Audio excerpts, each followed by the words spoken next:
Here are the tools and supplies you will need to install DreamStone backwalls. Be sure to work safely and to follow the installation manual. 2 installers are recommended. DreamStone can be installed over most surfaces.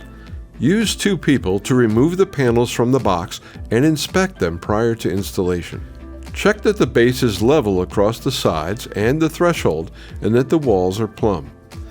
Measure the opening at the top, middle, and bottom.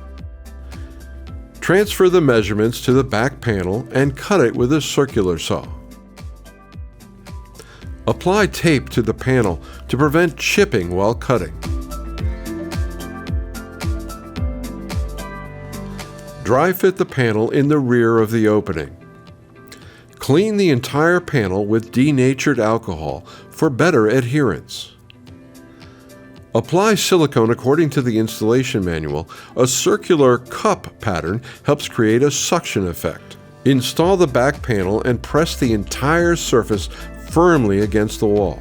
Use 2x4s to brace the panel against the wall, wedging each board firmly against the side walls and pressing against the back panel. Measure for the panel for the wall without fixtures and cut it to size. Measure from the back wall and from the threshold for the fixture holes on the wet wall side and transfer those measurements to the panel. Support the panel and use hole saws to cut holes for the fixtures.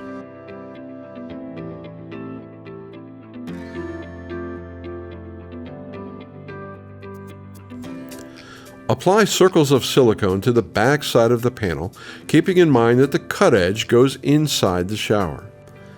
Press the entire panel firmly against the wall and apply bracing as shown in the manual.